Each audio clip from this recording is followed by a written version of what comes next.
મામલે વધુ વિગતે વાત કરવા માટે જોડાઈ રહ્યા છે ટીવી9 સંવાદદાતા કિંજલ આખરે સંકલન સમિતિની બેઠકમાં હવે મહત્વપૂર્ણ નિર્ણય થશે, પણ આજે જે બેઠક થઈ શું તેમાં કોઈ નિષ્કર્ષ ન નીકળી શક્યો, કોઈ સંકલન ન સાધી શકાયું, માટે હવે આવતીકાલે સંકલન સમિતિની બેઠક મળશે? તો હવે સંકલન સમિતિની ભૂમિકા શું રહેશે અને આજની બેઠકની અંદર આખરે કેમ કોઈ નિવેડો ન આવી શક્યો?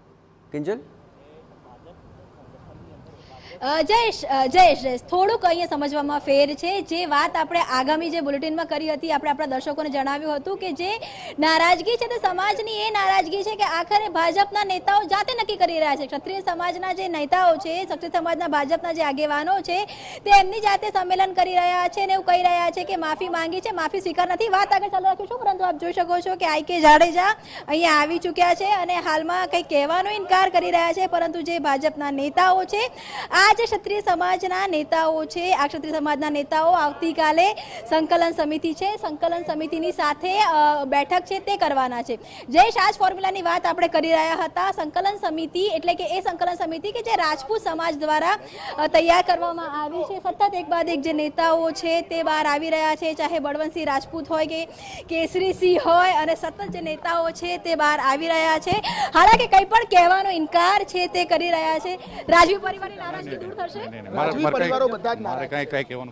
રાજવી પરિવારો નારાજ છે। આ પરિવારો સાથે રહેશો કે પાર્ટી સાથે રહેશો? તો જો હજુ પણ જે સૂચના છે કદાચ એ જ છે, કેમ કે એ જ કારણ છે કે ભાજપ પ્રદેશ પ્રમુખ દ્વારા જે સ્ટેટમેન્ટ છે તે આપી દેવામાં આવ્યું છે કે આ જે ભાજપના નેતાઓ છે, ક્ષત્રિય નેતાઓ છે, ચાહે સરકારમાં હોય કે સંગઠનમાં હોય, હવે એ જે જે ક્ષત્રિય સમાજની જે આખી કમિટી બની છે, 92 લોકોની જે સમિતિ બની છે કે જેમણે પહેલું અલ્ટિમેટમ આપ્યું હતું ત્યારથી આંદોલન શરૂ થયું હતું, હવે ભાજપના જે ક્ષત્રિય આગેવાનો છે તે રાજપૂત સમાજના જે આગેવાનો છે તેની સાથે બેઠક કરવાના છે। આવતીકાલે 3 વાગે ગોતા ખાતે આ બેઠક થવાની છે, તેમને સાંભળવામાં પણ આવશે અને સમાધાનકારી વલણ છે તે લેવામાં આવશે। ખૂબ જ મહત્વપૂર્ણ વાત જયેશ કે જે કોમ્યુનિકેશન હતું, સંવાદ હતો તે નહોતો થઈ રહ્યો। આપ જુઓ કે એક બાદ નેતાઓ છે તે આવી રહ્યા છે, કિરીટસિંહ રાણા હોય, બાપુ કાલે ગોતામાં 3 વાગે સંકલન સમિતિની બેઠક જેવી જાહેરાત કરી છે, બેઠક જેવી જાહેરાત કરી છે। બાપુ કઈક સમાધાન આવશે બાપુ? કાલે ક્યાં બેઠક મળશે? કાલે કહેશો બાપુ, કાલે કહેશો?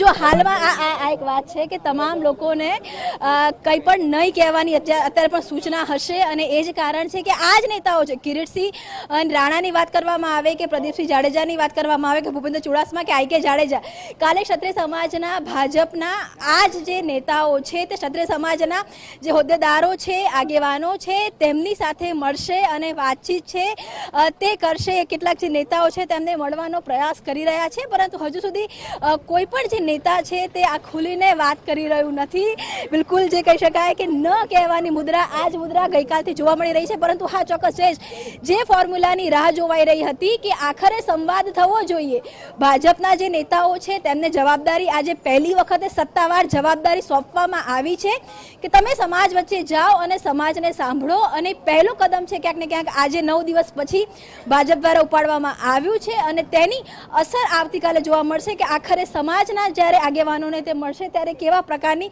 સ્થિતિ ત્યાં હશે તે આવતીકાલે 3 વાગે ખબર પડશે। બિલકુલ કિંજલ, જોડાયા